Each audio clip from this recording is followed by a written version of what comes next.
AFA nedelja inovacija biće održana i ove godine u Beogradu od 20. do 24. maja. Tema ovog događaja, to je ovogodišnjeg, je kako inovacije doprinose razvoju ekonomije i društva. Poseban fokus stavljen je na pronalaženje ravnoteže između ekonomskog rasta i rešavanja društvenih i ekoloških izazova i izgradnje društva jednakih mogućnosti. Više o ovom događaju reći će nam Jelisaveta Lazarević, članica programskog odbora Nedelje inovacija. Dobar dan, Jelisaveta. Dobar dan. Dobrodošli. Pre svega da kažemo šta je Nedelja inovacija, s obzirom da se dešava drugu godinu za redom. Još jednom pa će biti tradicionalno događaj.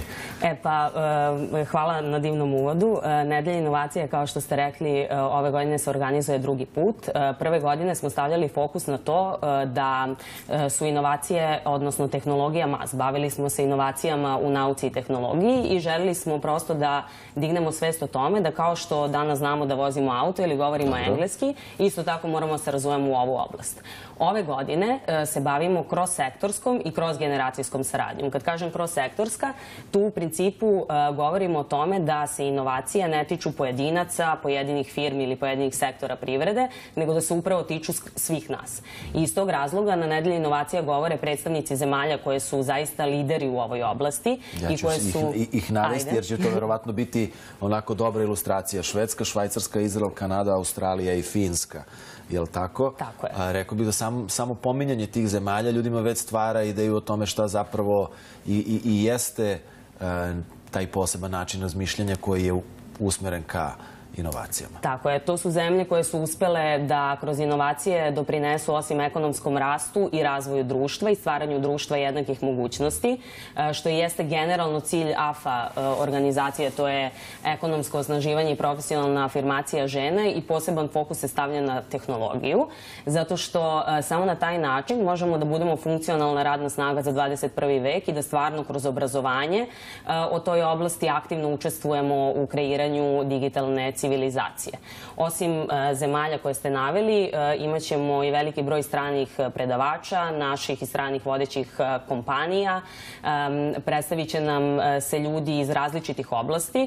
To je upravo ono što sam rekla, da inovacije se ne tiču samo IKT sektora, već postoji u poljoprivredi, u proizvodnji i u transportu. Jesu ljudi svesni toga? Dakle, siguran sam da će većina ljudi, pa verovatno i sam, pri pomenu inovacije prvo pomisliti na tehnologiju, na naprednu tehnologiju, na informacioni sektor i tako dalje.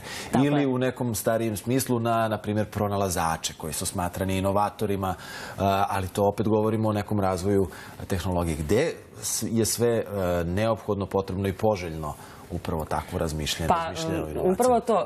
Znači, postoji razlika između invencije i inovacije. Odnosno, pronalaska i nekog unapređenja. Inovacije mogu da budu u tehnologiji, ali mogu da se gledaju i kroz unapređenje poslovnog modela.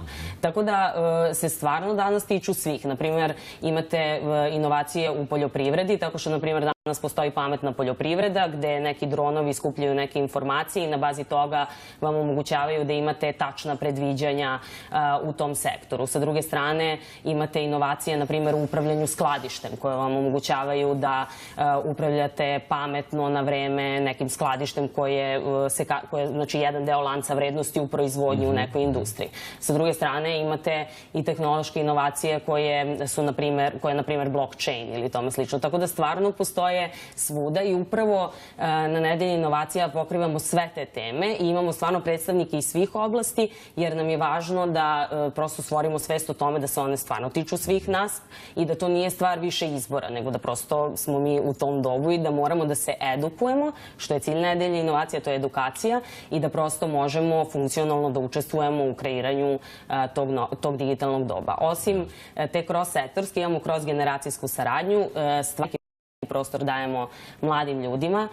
Programski odbor. Stage, ili tako program? Tako je, teenage stage, ali i programski odbor Nedelje inovacija čine mlade i uspešne žene, čija je prosek godina 27 i koje su stvarno doprinele kreiranju čitavog programa i uspostavljanju tema o kojima ćemo govoriti. Teenage stage je nova stvar na Nedelji inovacija i tu će nam se predstaviti mladi ljudi, osnovci i srednjoškolci koji su uspešni na takmičenjima iz prirodnih nauka poput matematike, fizike i drugih.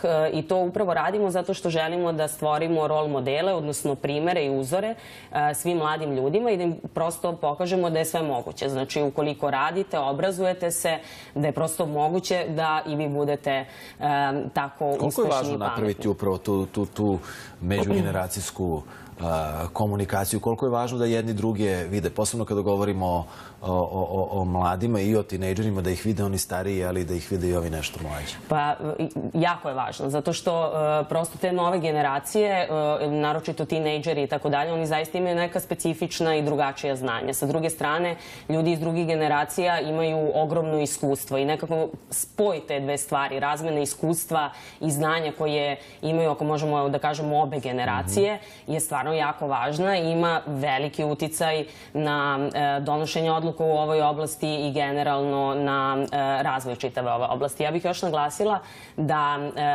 prvi put ove godine imamo tu godišnju nagradu za inovacije. Dobro. Na koji način će nagrada funkcionisati? Za godišnju nagradu za inovacije mogu da se prijave kompanije, start-upovi, ali i pojedinci i NGO sektor. I u principu prijavljuju se preko našeg sajta AFA Nedelja inovacija. Tu mogu da se prijave i za učešće. O nagradama odlučuje stručni žiri sastavljen od naših profesora i predstavnika iz svih ovih sektora koje sam navela.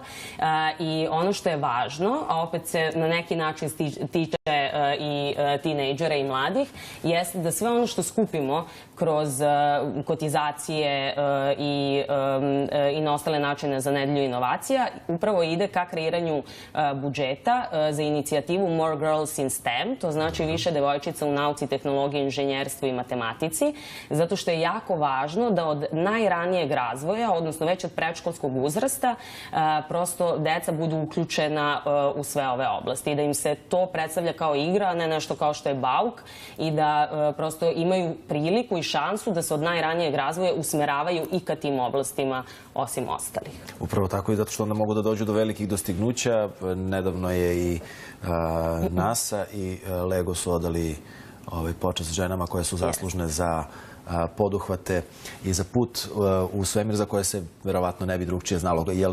Kad govorimo upravo o potrebi da se skrene pažnja, da se podrži učešće i pozicija devojčica, devojaka, žena u nauci, je li to, kako bih rekao, naša lokalna potreba ili reč ipak i o nekakvom svetskom trendu?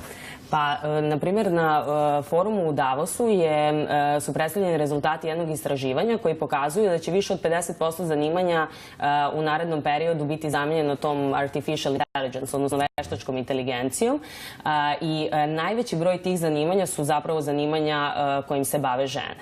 Iz tog razloga je stvarno važno da mi prosto imamo priliku da se edukujemo o ovoj temi i da se obrazujemo, da bismo bili, kao što sam rekla na početku, funkcionalna radna snaga za 21. vek i da bismo prosto mogli da participiramo na tržištu rada u budućnosti. To je zaista tema u svim zemljama, tema je globalna i važno je da, osim što ćemo učestvovati u već nekom kreiranom ekosistemu, da ga i same kreiramo.